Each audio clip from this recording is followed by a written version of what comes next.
The Story of a Mistress.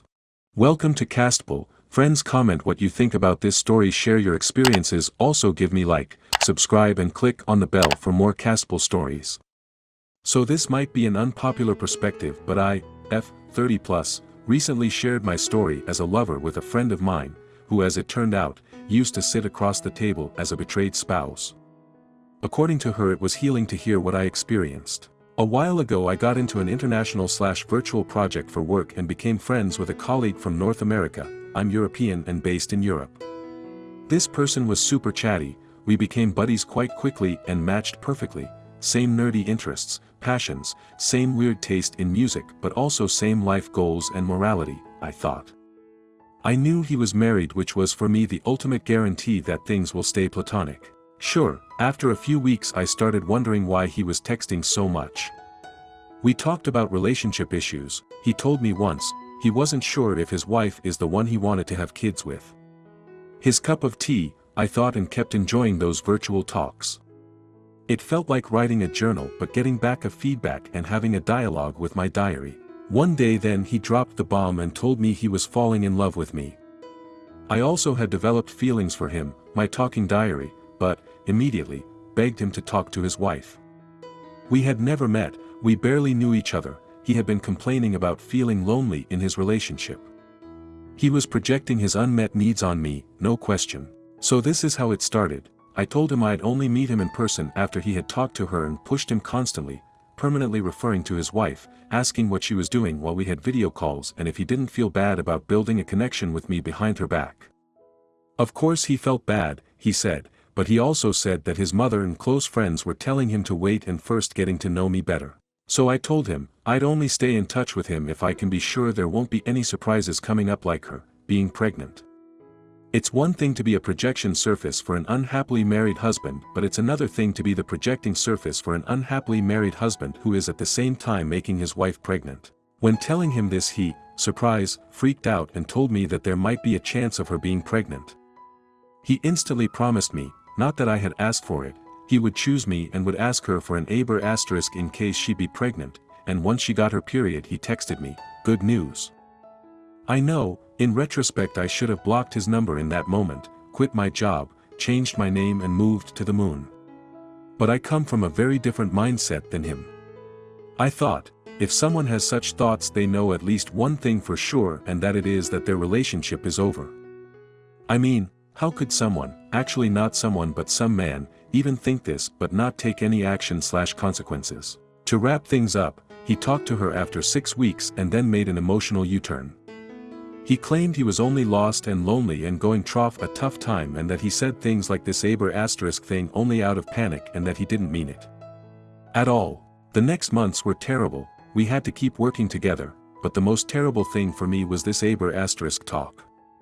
It got stuck in my head, at the same time it just didn't get into my head. How can someone say something so huge like this and then just go back to normal? We eventually met in summer, mainly because I at least wanted to see this person for once in real life. Turned out, it was all real, the connection between us, his feelings towards me and my feelings towards him had actually survived half a year of virtual pain.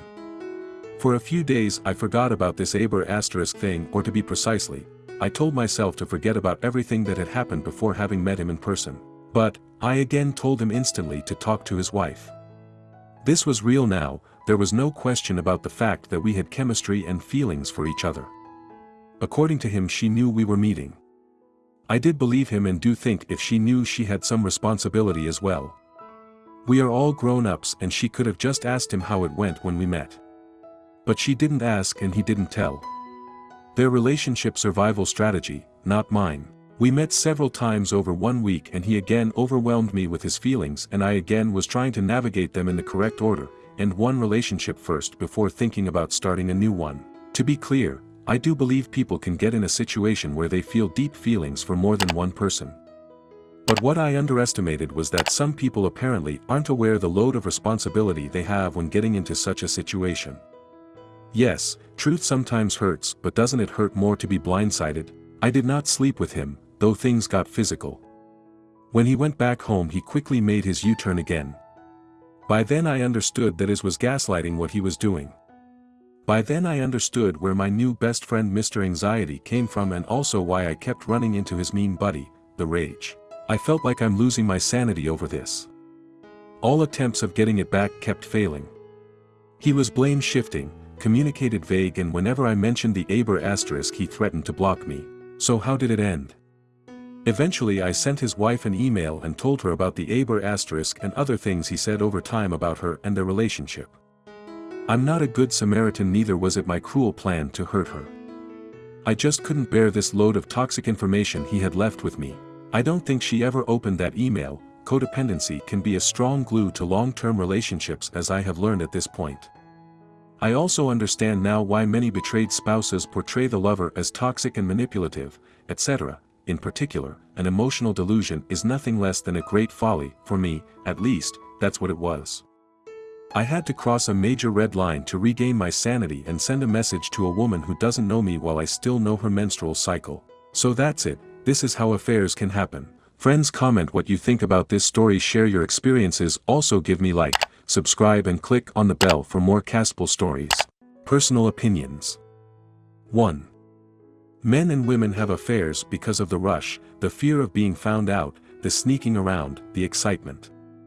Her feelings for you were never real, lol. He stayed with his partner despite not having children. I know it hurt you that he turned on you, but that's how it usually goes. Your story is one of thousands. It was all about an ego boost. 2. All about the forbidden fruits. Stolen water is sweet. It's never about love, really. Only people deluding themselves and others. Love doesn't really thrive in untrue or dishonest situations, because love is all about the truth. 3. This is a common lie. After innocent dating, after love, after destruction and regret. Your narrative contains so much inconsistency even for yourself, it's hard to imagine an adult saying it. However, the explanation is usually the same. As therapists always force betrayed spouses to be responsible for the relationship. 4. What we just read here, possibly the most egregious, narcissistic, abhorrent, irresponsible, reckless, antisocial, denial-dwelling bullshit. At no point did you ever accept full responsibility for the role you played here. You had 1,000 opportunities to break up with this bad person. Instead, you looked for loopholes to be with the guy, validation from internet strangers with a 100% chance of being completely burned by said strangers, and even had the temerity to come up with pathetic excuses as to why such a thing could have happened. Everyone here is now dumber, sadder and more miserable than they probably were before reading this incessantly reprehensible and irredeemable story. I'm pretty sure a few of us even had PTSD reading the flimsy justifications for trying to commit a marital end. I concede you no points, and may Jesus have mercy on your soul. 5. No. The affair happened because you allowed it to. As soon as he said he had feelings, you should have cut it off, /full stop / whatever you want to call it. And even after your misgivings you met him in person anyway. Both of you were selfish in the moments you decided to keep entertaining inappropriate correspondence. You both did it because you wanted to. You and him are the bad guy in this story. It's okay. Work on yourself. When you know better, do better. 6. Ask yourself this: you knew he had feelings for you. You knew he was married. You knew that was wrong. Now you know he's not a good person. Why did you consider him a good person before? A good person doesn't allow a relationship with feelings develop while being in a relationship. They get the hell out of that relationship first. Why did you continue on so long with someone that is not a good prospective partner? Since we're talking about the qualities of a good person, do you think your behavior qualifies? You knew your relationship was bad. That's why you were pressuring him to talk to his wife. That's why you had the condition that his wife was not pregnant. Yet you wanted it. You wanted that connection that you knew was wrong. All the time until you realized he wasn't leaving his wife for you. Your story helped your friend because it refocused her distress solely on her spouse. That helps her see clearly that he was not an unwitting victim. It was he who broke her vows. But what about you? You are not an unwitting victim either. You have a bit of selfishness in you. That selfishness that allows you to do something you know is wrong because you love someone. That's what I've learned about you from your story, and it's something you should explore thoroughly. Your future partners will thank you for it. 7. It is disturbing to read that the lover, Ope, acted so innocently and blamed only the betrayed spouse, degrading her as a codependent and pathetic little woman, arg. Is it hard to take your share of responsibility? Acting on feelings like an adult, chasing after a married man, such a miserable excuse. Yes, people in a committed relationship sometimes develop feelings for others. But the least you could do is cut off such a person. Instead, OP paid some lip service, talking to his wife first, and continued to be the other reckless woman. Gross. Friends, comment what you think about this story, share your experiences, also give me like, subscribe and click on the bell for more Castable stories.